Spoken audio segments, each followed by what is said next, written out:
Okay, so we're still on the facilitator course. We're at our final part now, where we need to have a look at our various types of training methodology and how to implement it. And then we're going to have a look at evaluating our facilitation. In other words, receiving feedback and how to receive feedback on our facilitation to ensure that it was successful, or to ensure our methods that we've implemented was appropriate for the facilitation that was done. We all know the class rules by now. I think everyone is familiar with the course that we're on.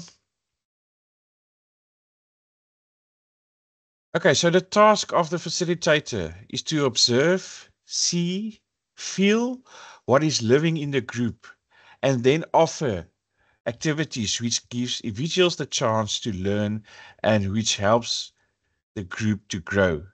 Some facilitators speak of creating breakthroughs. Others refer to the trainer offering a framework for learning. So your task as a facilitator is observing your group. See what activities you can bring in. Remember now, before you started your facilitation, you've developed a lesson plan for yourself. But because you are conducting continuous assessments and you can see where your learners are battling or where there might be some difficulties in certain areas, you can always adjust your facilitation. So this is where it's very important for you as the facilitator to observe your group, your participants. Questioning, techniques for questioning. A trainer may try during preparation to answer an anticipated questions. He or she should think of all the answers of questions he or she may ask and reword any questions that are ambiguous.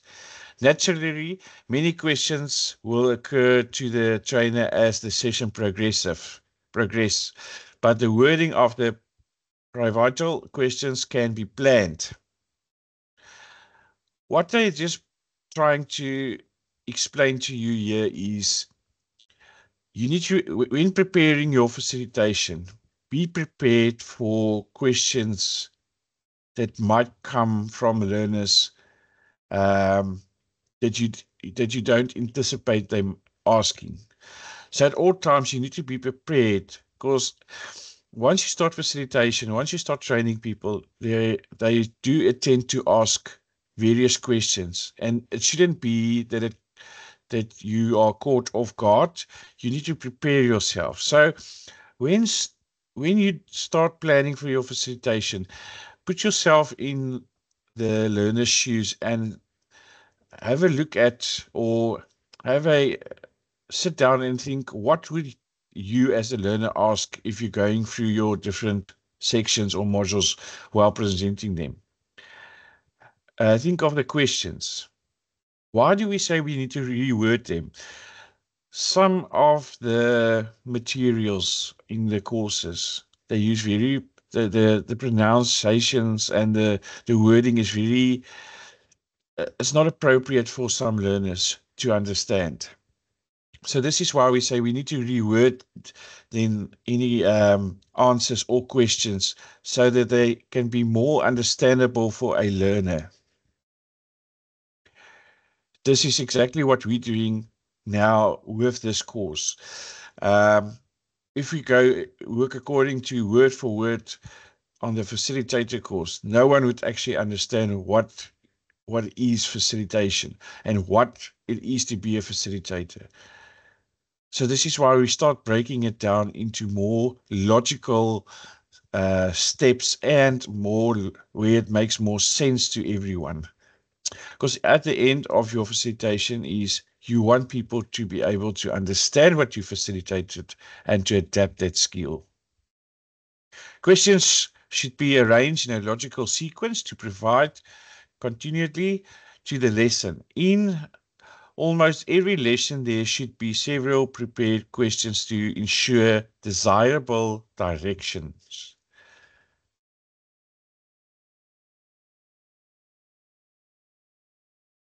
Now we move to the training methodology. Now, these are just 4 basic training methodologies that they give you in your book, but there are various types of training methodologies that you can use. Firstly, we have lecturers, readings, demonstrations, and discussions. So let's just take these 4 individually and have a look at them and have a discussion regarding them. First up, lecturers. The lecturer is, by definition, words spoken by the facilitator, involving usually one-way communication with a relatively passive and unstimulating experience for learners. The lecturer needs plenty of interesting examples to illustrate theory, sound, and various variety voices, projections, and language to enhance a well-organized pattern of ideas. Now, to give you an example of a lecturer, if you stand in front of the class and you basically doing where you just read off a piece of paper,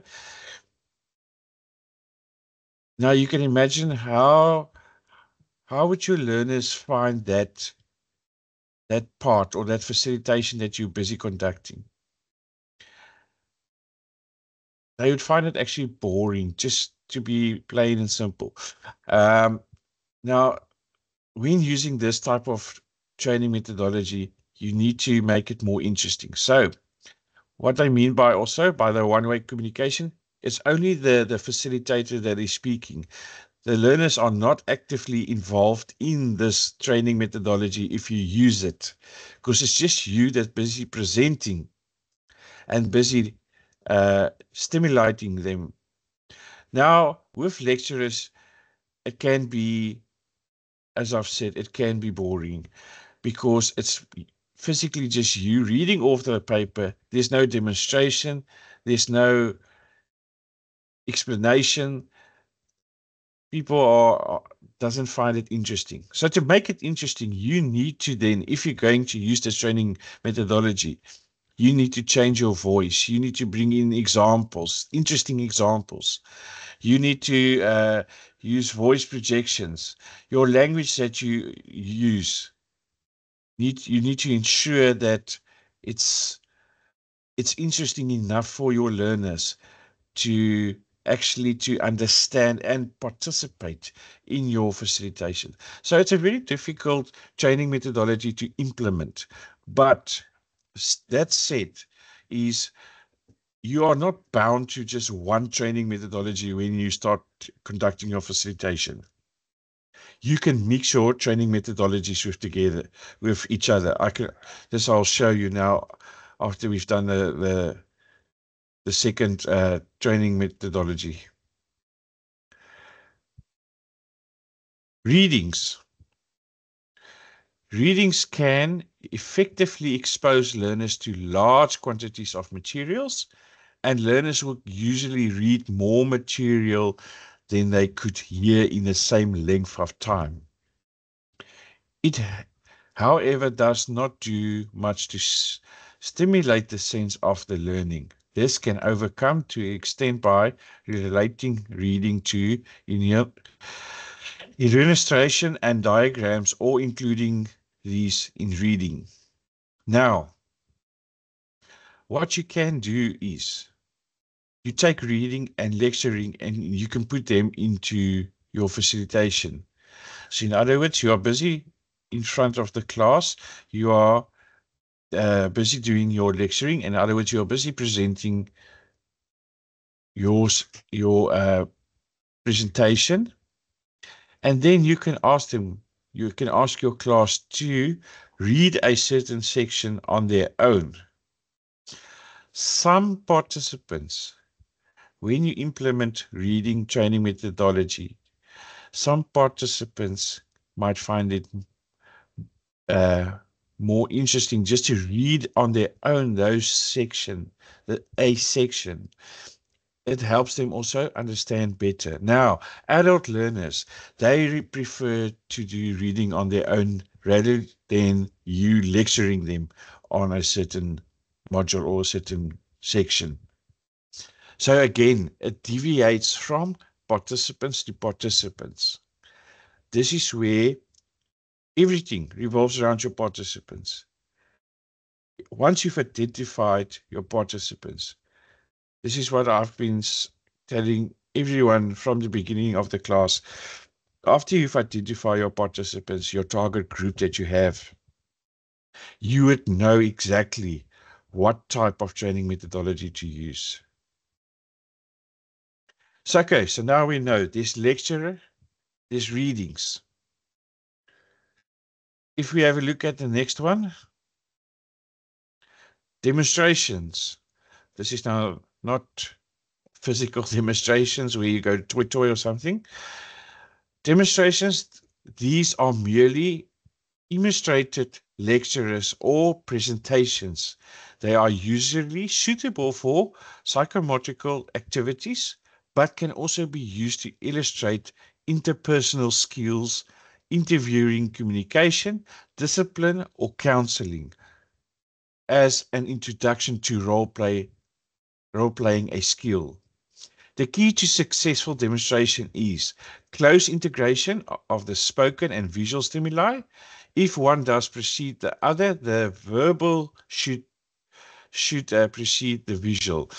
So what they mean there, if you're going to use demonstration as a training method for your facilitation, make sure that what you are busy demonstrating does not overpower your visual side or your visual, let's say your overhead projector. Now you've got your overhead projector on there and you're busy demonstrating while there's a picture on the overhead projector. The two must go hand in hand. They must work together. So you can't have a picture and do a demonstration while the picture is not in line with your demonstrations. Demonstration is it's a very powerful facilitation tool to use because at the same time, when doing demonstration, you have your participants that they are involved in your facilitation. They can also demonstrate to you what they understand through demonstrations. So this will also help you as a facilitator to identify if your current participants or your current target group is following or are in line with your facilitation, your estimation, or your outline that you have put aside what they need to meet. So now we have lecturers. We stand in front of the class. We're really giving them a complete lecturer just as a teacher. We have reading, where we can ask the participants to read certain sections on their own. And now we have demonstration, where we, as the facilitator, can demonstrate something, a certain section or an activity, or we can ask our learners to participate in a demonstration, where we can then at the same time see what is the current knowledge. So you are not bound just to use one. Can you see? You can use both all three of them already. You can use. First off, start by using